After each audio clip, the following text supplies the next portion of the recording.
Crafting can be confusing. There are a lot of recipes at a lot of different stations. Figuring out what to craft for profit is difficult. The reward for crafting, however, is multiplying your silver. Not by a lot, maybe 20%, 50%, double. The goal of this video is to demystify the crafting process. Crafts tend to have a return on investment, with investment being that key word.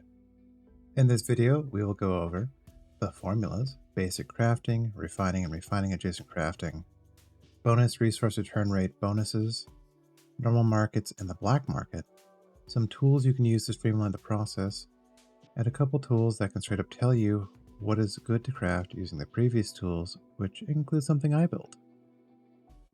In order to craft, we need to understand some basic math. Revenue minus cost equals profit. It's very simple. As for the real math in the game, maybe not so simple. If you viewed other videos, you know that the resource return rate, or RRR for shorthand, is calculated by some weird math called a geometric series. We're going to ignore that. The first thing we need to discuss is taxes. Albion Online has two fees, a listing fee and a sales fee. For simplicity, we combine them. We can call this 6.5% or 0.065 for math purposes. If you're crafting, you probably have premium for focus. Assuming you don't, this will be higher. Which brings us to the first part of our basic math. Revenue, in this case, is going to be the sales price of an item we're crafting multiplied by 1 minus that very same tax. This will obviously result in the price of a product minus the tax taken off if we distribute. So assuming we're selling a donkey mount for 1,000 silvers, where premium from the free premium at the start of the game, we'll be getting 1,000 minus 65 or 935 silvers. In order to know the profit, we must also know the cost. Recipes have two types of components, items that are returned through the resource return system, and items that just disappear into the void forever. Let's use an Expert's Druid Cowl as an example.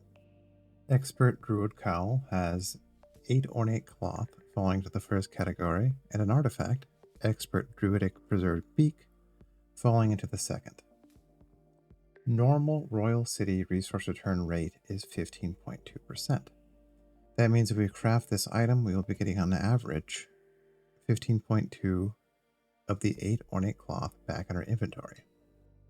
This is easy to calculate. Assuming you save the excess cloth, you will in essence be saving 15.2% on cloth on average across all your T5 crafts.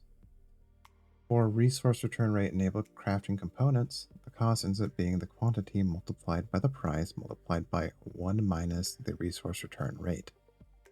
For artifacts or other included items, this ends up being just the quantity multiplied by the cost of the item, because we're not getting anything back.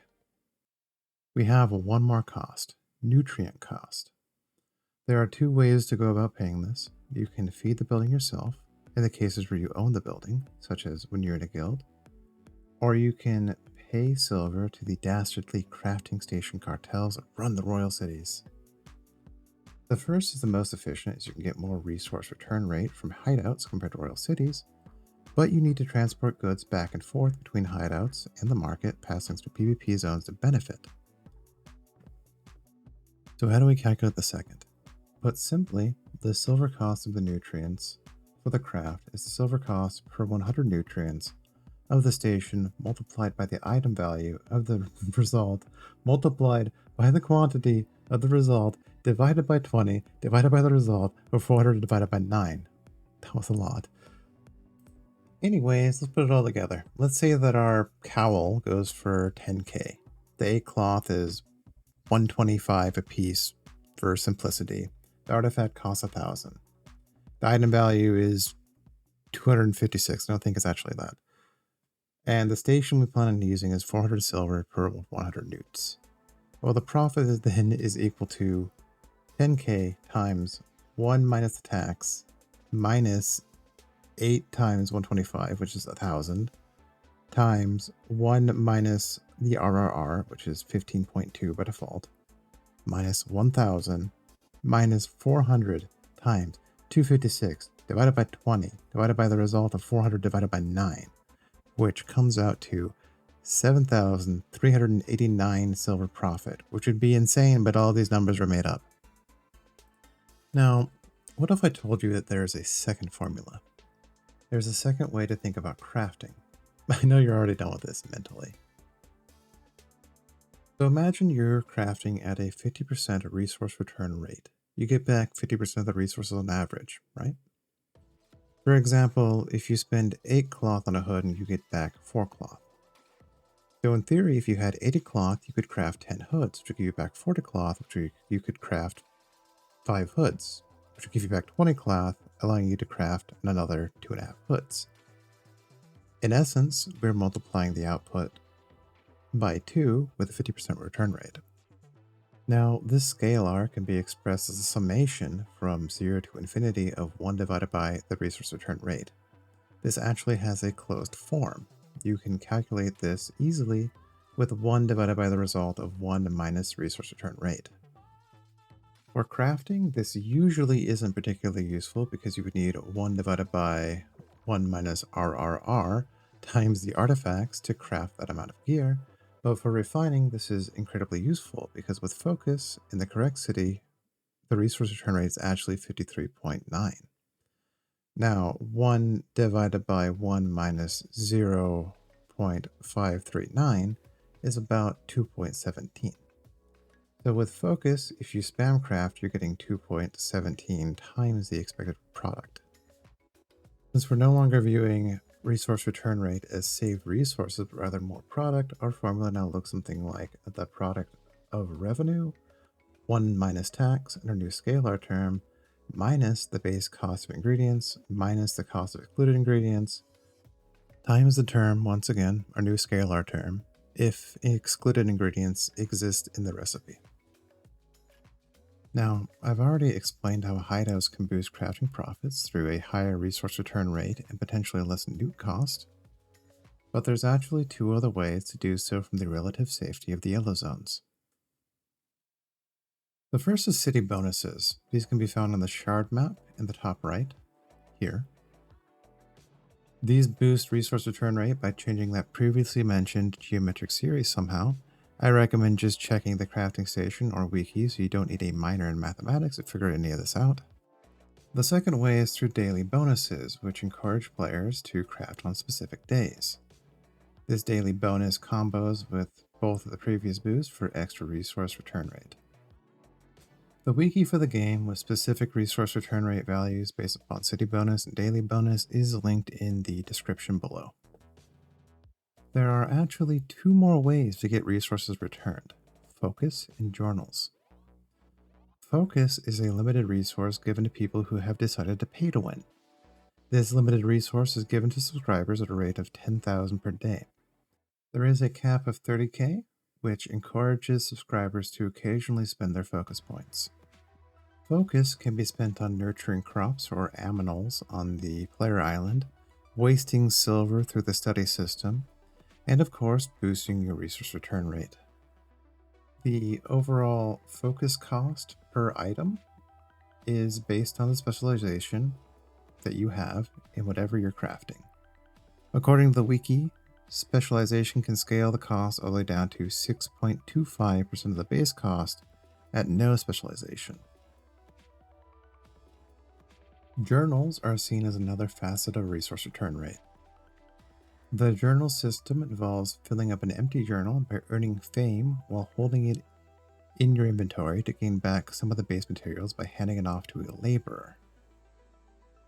Alternatively, you can just sell it, because interacting with the labor system is actual pain and often less return than just crops. Now, let's briefly go over how Albion's economy actually functions. Each of the royal cities in Albion, Brazilian, and the 3 outposts have a local market and a bank. This, combined with the city bonuses, means that moving goods from one city to the next can be profitable.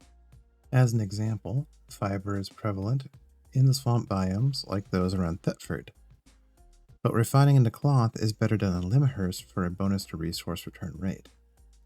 Since both markets are different, you can expect fiber to be a bit cheaper in Thetford compared to Lyndhurst. There's another market in Caerleon called the Black Market. This black market houses system-generated requests for items, and the system will occasionally purchase buy orders from players. This is typically above normal market price for these items. These items that are purchased by the system are distributed as drops for players doing content in the game. When a player gets a gear drop from a chest or mob, it's player crafted. A player has supplied that item to the server to give to another fortunate adventurer. Now that we have knowledge, we can craft. But there is a problem. There's a lot of moving parts. The sell price, the tax, the cost, the returned resources, the artifact, the nutrient cost, journals, local markets. Lucky for us, there is actually a community-driven market API that isn't disallowed, but of course not endorsed by Albion Online. This is called the Albion Online Data Project. But there's a catch. No one is hand inputting any of the data. Instead, it's being scraped from packets sent to games by a program called the Albion Data Client. Sandbox Interactive, GmbH, does encrypt packets for accounts it does not trust, but I'm sure if you've gotten Premium before or have Elder Reaver, you're probably fine. To use this client, simply turn it on, change the zones, flip through the pages of the market, but do it a bit slow so it doesn't error out. I recommend using the no limit launch flag for the client to allow the program to use more of the cores on your CPU. Once you're happy with the data you've collected, you got your expert's druid cowl, the ornate cloth, the expert druidic preserved beak all scanned, you can fetch the data in a nice JSON format and process it in a spreadsheet or whatever else. Now, there are tools that use the Albion Online Data Project for calculating crafting profit. For example, I made a website that basically generates a table of potentially profitable recipes, which you can find linked in the description. Basically, I just flip through the data I want with the data client open, let's say ingredients for cooking in Thetford and food in Thetford, and then I craft right there in Thetford. That's the secret no one wants you to know. If you craft and the item sells, you've taken the time to do the math, you profit, oftentimes without focus. I'm not the only one with tools either. There's the Albion Profit Calculator, also linked below, that does similar calculations. Which brings us to everyone's favorite, Google Sheets. Spreadsheet programs like Excel can also query the Albion Online Data Project API, and examples are actually given on the webpage for those who wish to be do-it-yourselfers.